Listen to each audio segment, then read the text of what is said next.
सबसे पहले मैं दिल्ली के बेटे, दिल्ली के इतिहास में सबसे लोकप्रिय मुख्यमंत्री अरविंद केजरीवाल जी, आम आदमी पार्टी के नेता, मेरे बड़े भाई और राजनीतिक गुरु अरविंद केजरीवाल जी का धन्यवाद करना चाहती हूं कि उन्होंने मुझ पर भरोसा किया और मुझे इतनी बड़ी जिम्मेदारी सौंपी, दिल्ली के लोगों की देखरेख की जिम्मेदारी सौंपी। लेकिन आज मैंने मुख्यमंत्री के तौर पे शपथ ग्रहण जरूर किया है, लेकिन ये मेरे लिए, हम सबके लिए एक बहुत भावुक क्षण है जब अरविंद केजरीवाल जी दिल्ली के मुख्यमंत्री नहीं हैं। अरविंद केजरीवाल जी वो व्यक्ति हैं जिन्होंने पिछले 10 सालों में दिल्ली की तस्वीर को बदल डाला, जिन्होंने पिछले 10 सालों में दिल्ली की आम लोगों की जिंदगी को बदल डाला। अरविंद केजरीवाल जी वो व्यक्ति हैं जिन्होंने दिल्ली में रहने वाले एक आम इंसान का, एक गरीब इंसान का दर्द समझा, उनके रोज रोज का संघर्ष समझा। उन्होंने समझा कि एक आम परिवार के लिए किस तरह से अपना घर चलाना मुश्किल होता है। अरविंद केजरीवाल जी वो व्यक्ति हैं जिन्होंने दिल्ली वालों को फ्री बिजली दी, 24 घंटे बिजली दी। अरविंद केजरीवाल जी वो व्यक्ति हैं जिन्होंने दिल्ली के सरकारी स्कूलों में पढ़ने वाले बच्चों का भविष्य बदल डाला, उनको जिंदगी में एक नया अवसर, आगे बढ़ने का अवसर दिया। अरविंद केजरीवाल जी वो व्यक्ति हैं जिन्होंने दिल्ली की महिलाओं को शिक्षा में, रोजगार में आगे बढ़ने का मौका दिया, फ्री बस यात्रा देके। अरविंद केजरीवाल जी वो व्यक्ति हैं जिनकी वजह से आज दिल्ली के लोगों को अपने परिवार के सदस्य का इलाज करवाने के लिए अपने गहने नहीं गिरवी रखने पड़ते, अपने घर नहीं गिरवी रखने पड़ते, क्योंकि सरकारी अस्पतालों में अच्छा इलाज होता है। तो जब अरविंद केजरीवाल जी दिल्ली के मुख्यमंत्री नहीं रहते तो ये हम सब के लिए एक बहुत मुश्किल और एक भावुक घड़ी। आज क्यों अरविंद केजरीवाल जी दिल्ली के मुख्यमंत्री नहीं हैं? क्योंकि भारतीय जनता पार्टी की केंद्र सरकार ने अरविंद केजरीवाल जी के खिलाफ षड्यंत्र रचा, उन पर झूठे मुकदमे लगाए, उनको इन झूठे फर्जी मुकदमों में गिरफ्तार किया, उनको 6 महीने से ज्यादा जेल में रखा, उनको तोड़ने की, उनको दबाने की हर संभव कोशिश करी। लेकिन अरविंद केजरीवाल जी टूटे नहीं, अरविंद केजरीवाल दबे नहीं।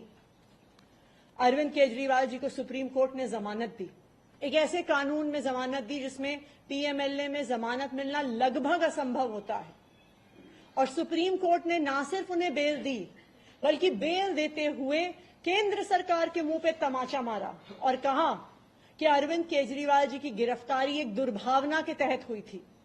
ये कहा कि केंद्र सरकार की एजेंसी सीबीआई, ईडी पिंजरे में बंद एक तोते की तरह हैं जो सिर्फ अपनी मालिक की आवाज में बोलती हैं। हो सकता है कि कोई और नेता होता तो उनके लिए अदालत का यह फैसला काफी था और वो तुरंत जाके मुख्यमंत्री की कुर्सी पर बैठ जाते। लेकिन अरविंद केजरीवाल जी ने इस देश की राजनीति में एक ईमानदारी और नैतिकता की मिसाल कायम करते हुए मुख्यमंत्री की कुर्सी से इस्तीफा दे दिया।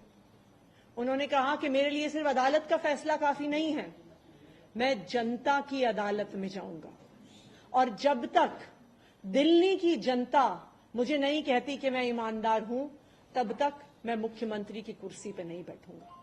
मुझे नहीं लगता कि इस देश के इतिहास में या शायद इस दुनिया के इतिहास में ऐसा कोई नेता रहा होगा, ऐसी ईमानदारी और नैतिकता की मिसाल रही होगी जो आज अरविंद केजरीवाल ने देश और दुनिया के सामने रखी है।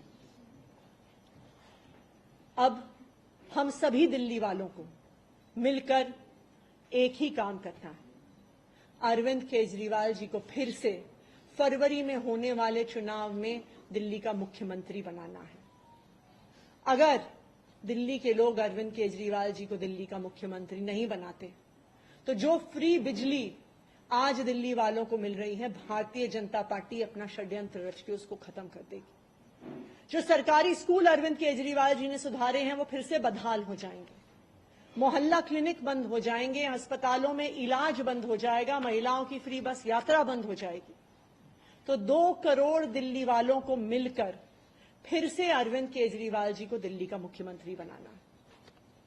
अगले 4 महीने के लिए मेरा यही काम रहेगा कि जो दिल्ली वाले परेशान रहे पिछले 1-1.5 साल में, जब से भारतीय जनता पार्टी का षड्यंत्र शुरू हुआ, जब से भारतीय जनता पार्टी ने एक एक करके हमारे नेताओं को जेल में डालना शुरू किया, जब से भारतीय जनता पार्टी ने एक एक करके हमारे मंत्रियों को जेल में डालना शुरू किया, जब से भारतीय जनता पार्टी के एलजी साहब ने दिल्ली सरकार के काम रोकने शुरू किए, आप देखिए पिछले 2 साल में भारतीय जनता पार्टी ने दिल्ली वालों को परेशान करने में कोई कसर नहीं छोड़ी।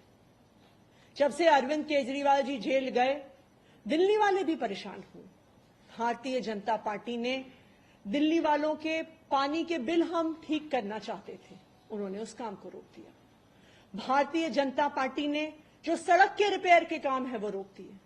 भारतीय जनता पार्टी और उनके एलजी साहब ने अस्पताल में मिलने वाली दवाइयां रोक दी, अस्पताल में और मोहल्ला क्लिनिक में टेस्ट रोक दिए, दिल्ली से कूड़ा उठना रुक गया। लेकिन मैं आज आपको आश्वासन दे रही हूं कि अब अरविंद केजरीवाल जी जेल से बाहर आ गए हैं और उनके मार्गदर्शन में दिल्ली में कूड़ा भी उठेगा, सड़कें भी ठीक होंगी, पानी के बिल भी ठीक होंगे, दिल्ली में जो सीवर की समस्या है वो भी ठीक होगी, जो दवाइयां नहीं मिल रही हैं उसको भी हम ठीक करेंगे। मैं दिल्ली वालों को यह आश्वासन देना चाहती हूं कि अब अरविंद केजरीवाल जी जेल से बाहर हैं, भारतीय जनता पार्टी का कोई भी षड्यंत्र हम सफल नहीं होने देंगे। Thank you.